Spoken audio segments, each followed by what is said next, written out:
bom dia às praças que compõem a rede Band News FM de notícias em todo o país. Obrigado pelo carinho, obrigado pela audiência. Eu ontem recebi uma mensagem de uma ouvinte de Miami, Barão. Que maravilha. A Carla Bigato está de volta, Barão? Eu tô aqui. Tá aqui a Carlinha. Alô. Tá aqui, Boixá. Ele tá aqui ouvindo? Sim. Tá ouvindo, Boixá? Tá aqui, tudo tá certinho. Tá no ar, Boixá, vamos lá. A gente tá com problema na comunicação com Belo Horizonte, né? A gente tá ouvindo o Boixá, mas o Boixá não tá ouvindo a gente nesta manhã de quinta-feira, dia 16 de novembro de 2017. Enquanto o pessoal da técnica tá se acertando por aqui, né?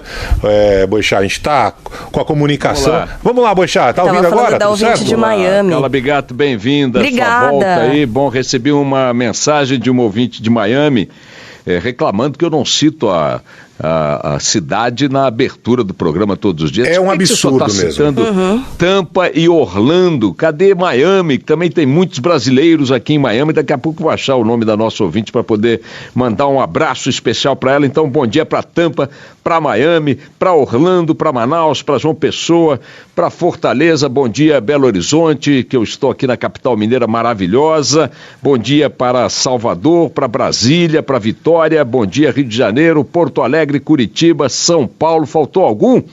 Tá tudo certo. Então vamos em frente. Minha gente, olha, hoje o dia é muito importante para a gente acompanhar o noticiário político, porque fatos que vão acontecer no âmbito judicial terão forte impacto no noticiário político e nos desdobramentos das operações contra a corrupção em andamento no país.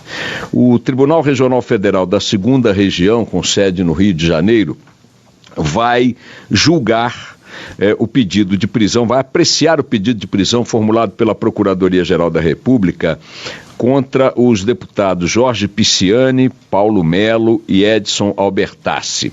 Esses são 3 grandes tubarões do PMDB, deputados estaduais.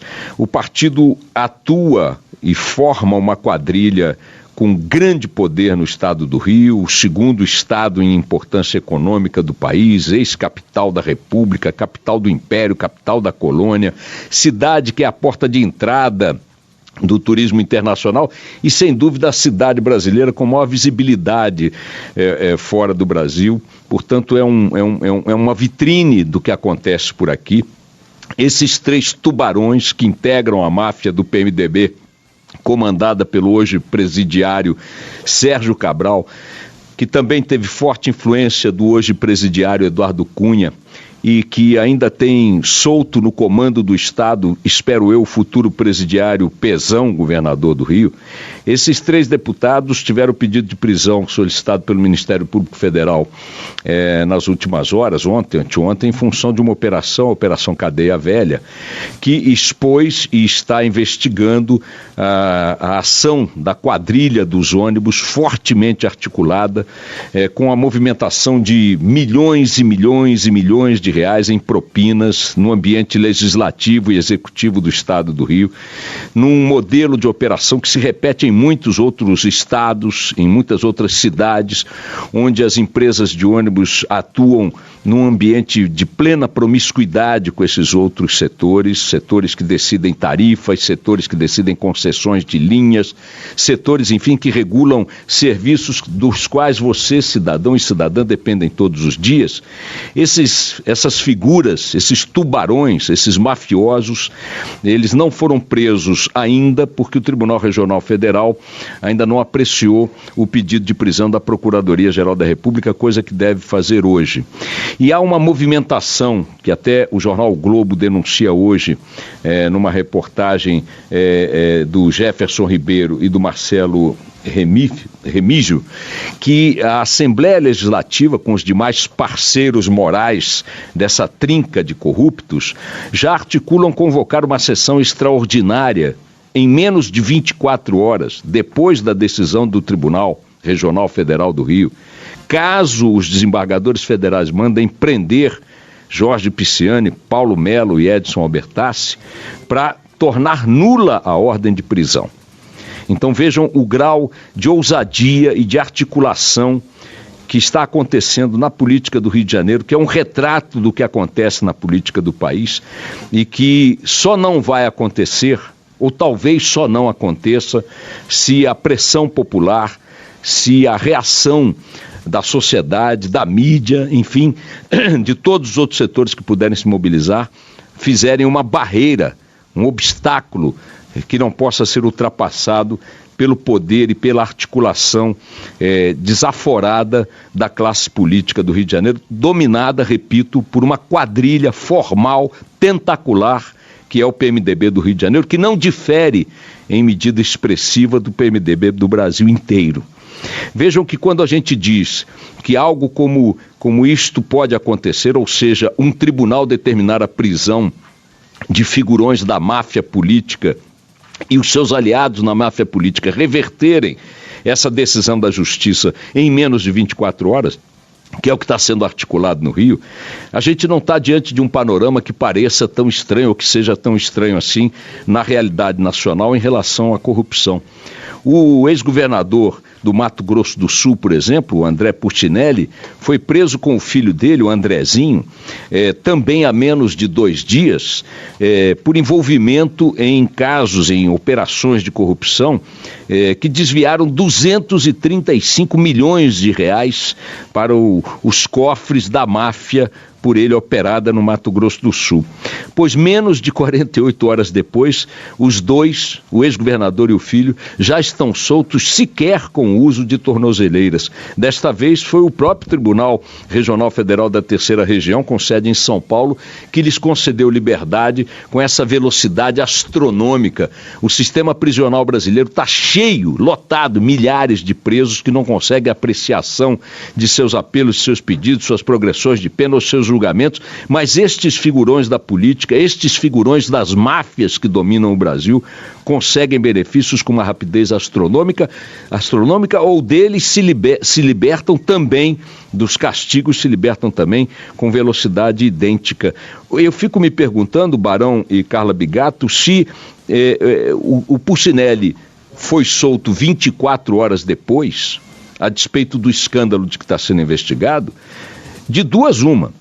Ou ele não tinha que ter sido preso, e nós estamos diante de uma operação das polícias e dos procuradores, dos promotores e tudo mais, fundamentada em nada, essa gente está brincando, ou ele tinha que ter sido preso, e aí quem não pode soltar é a justiça 24 horas depois.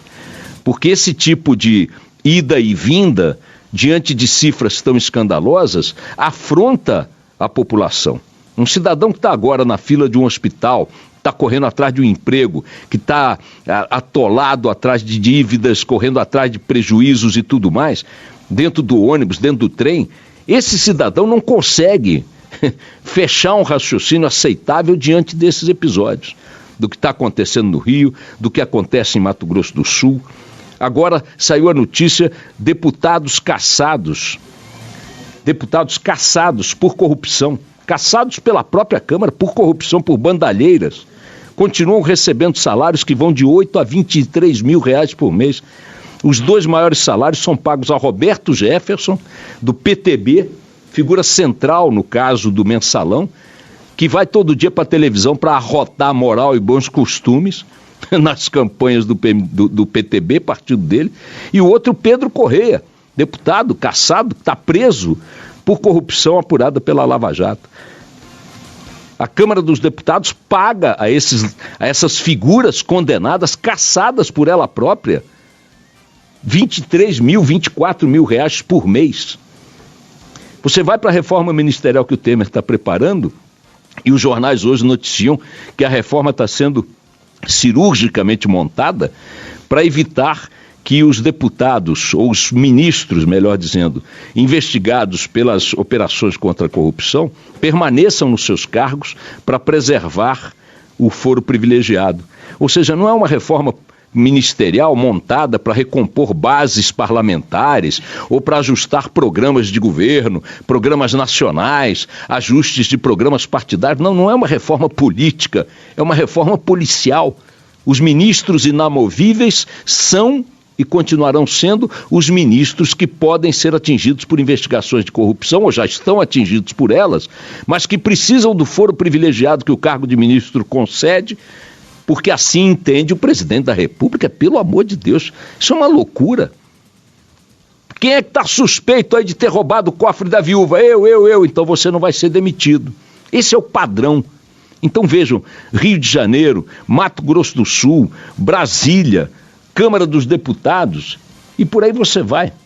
Hoje também, na Folha de São Paulo, uma reportagem do Fábio Fabrini e da Letícia Casado e do Reinaldo Turolo Júnior, diz que o ministro dos Esportes, Leonardo Pisciani, não por acidente filho do tal Jorge Pisciani, o quadrilheiro do Rio de Janeiro, movimentou negociações para levar para sua empresa de propaganda verbas de publicidade federais, segundo delação do marqueteiro do PMDB, Renato Pereira, feitas à Procuradoria-Geral da República. Agora, para a cereja do bolo, meu caro Barão, você sabe qual é o nome da empresa de propaganda do ministro Leonardo Pisciani? Qual é? Cujo pai pode ser preso hoje e o irmão está preso desde anteontem? O nome da empresa dele? Qual que é? Prole. É Prole. Só assim, né?